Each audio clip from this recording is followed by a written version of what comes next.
Hey, what's up everybody? Welcome back to my channel. I am John and this is The Wealthy Sailor.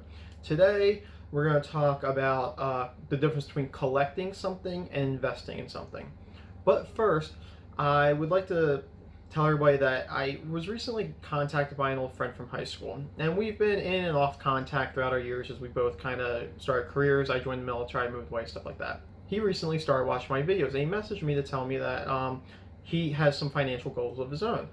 So I wanted to make sure to give him a sort of a shout out that, man, that's very awesome. You're doing great. Your motivation's helping me stay motivated on my goals, and hopefully we can achieve all of our stuff together. The real reason that I wanted to do these videos is because I feel like it held me accountable. If I have to report to you guys every month, even if I only have a couple people that watch, then I'm reporting to somebody. I'm not free to just do whatever I want. And I really think that helps keep me motivated, because I feel like in order for me to not be a hypocrite and be able to make content that's truthful and honest, I have to fix the problems I have. And in my case, my financial problems generally come from overspending. I obviously make a good amount of money. Most of my investments are automatic, so I don't really have to do much for them, like 401k, my IRA, my Roth IRA, all that stuff.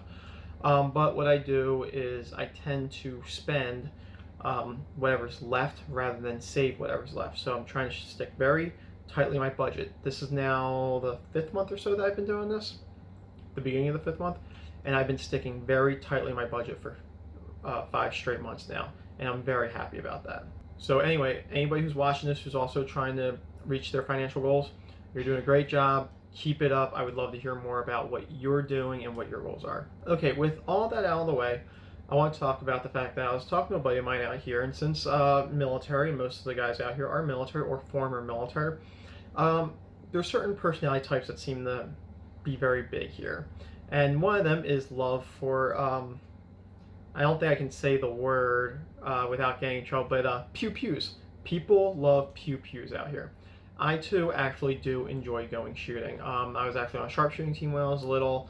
By little I mean 16, like not real little, but when my mom joined the police academy, I was lucky enough to be able to go and do shooting with some of the other youth groups out there, which was actually a lot of fun. And I've always enjoyed it.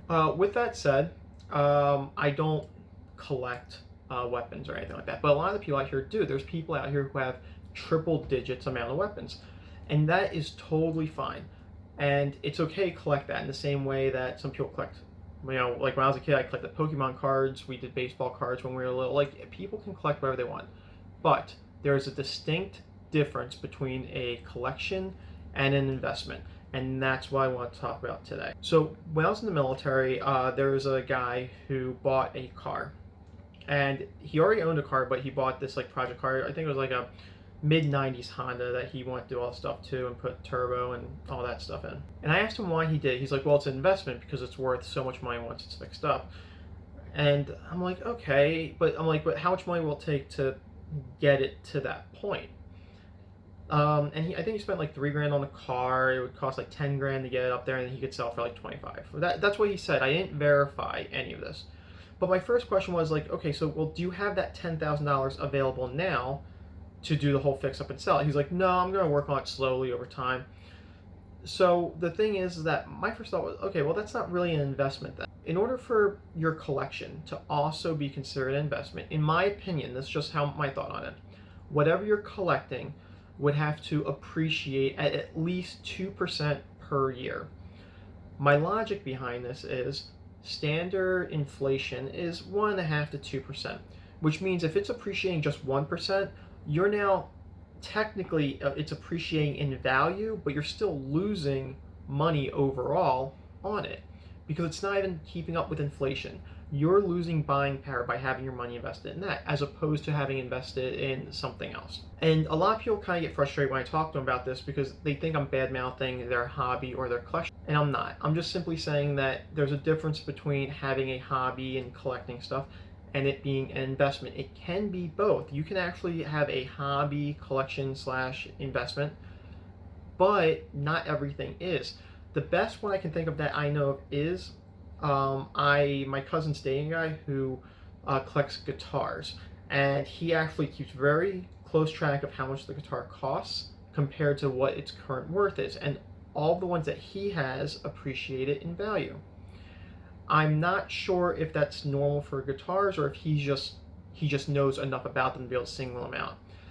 And to circle back to the Pew Pew conversation, some of them are collectibles, but it's very difficult to know which ones are. And if you spend $100,000 on Pew Pews and 3 or 4 of them turn out to be collectibles, that's good and everything, it's better than nothing, but it's far from meeting the minimum requirement for it to be considered an investment. So the reason I actually wanted to make this video was I actually wanted this video to be specifically about collecting art. But the thing is that I don't know anything about art. I wanted to learn about art, and in order to make this video, I started researching it.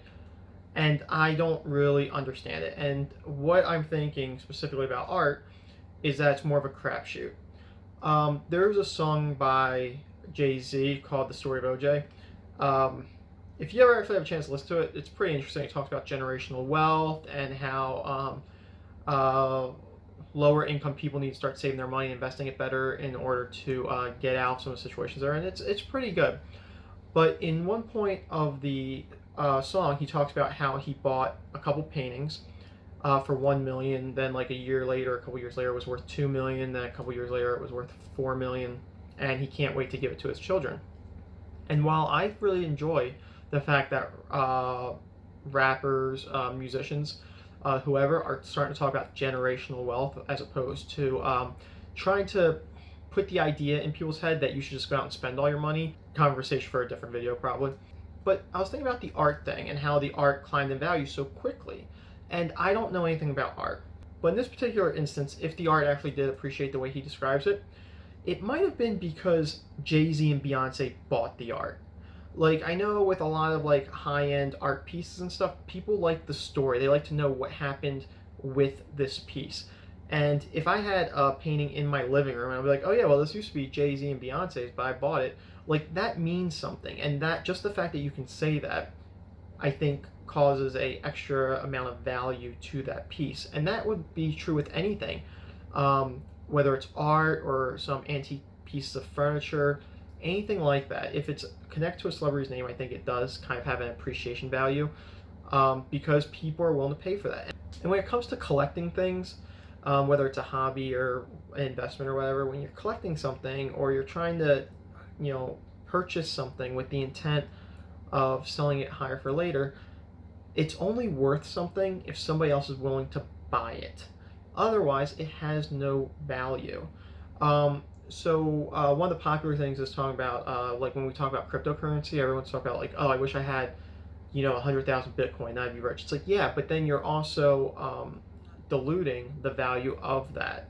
So, if like the art that Jay-Z has, if you have 1,000 paintings that Jay-Z owned and you sell them all at the same time, you're going to flood the market.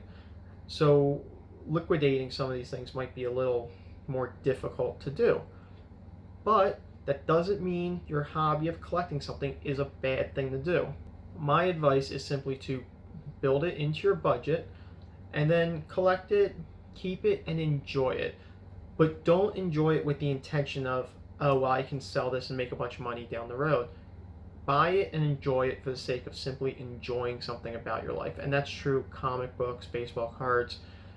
I'm not even sure what people collect. I mean, I'm sure there's like my fiance really likes mugs.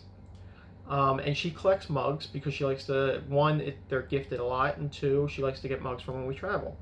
That's fine. Totally okay.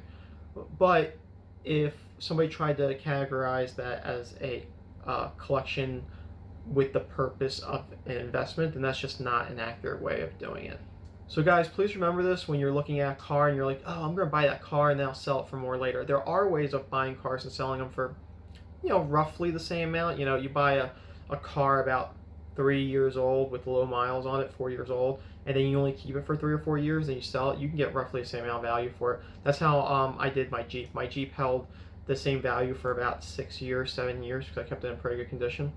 Now it's kind of past that point where it's so old that it is depreciating rapidly, but that's okay because it's all paid off and everything.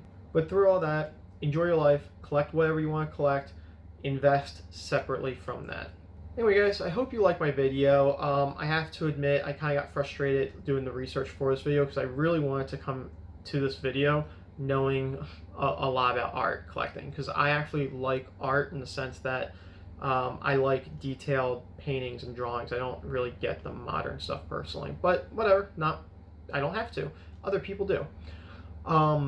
But the thing is that the more I looked into it, the more I realized that I don't think people actually know very much. I think it's artificial value attached to it. To me, it's almost like that study where they got a bunch of like master wine connoisseurs and they gave them a bunch of samples to taste, and they mixed in like Walmart brand and like Target brand wine in there and stuff, and they could not tell a difference.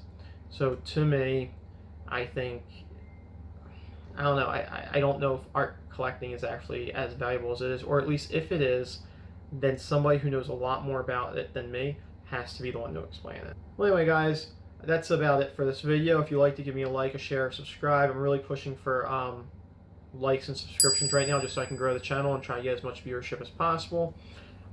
If you didn't like the video, feel free to comment on what you didn't like or what you want me to change about it. Again, I appreciate all the emails about the background. Can't do anything about it, so just be patient with that, and I promise I will get to it once my mail comes in. Anyway, guys, thank you for watching. Stay safe and keep saving.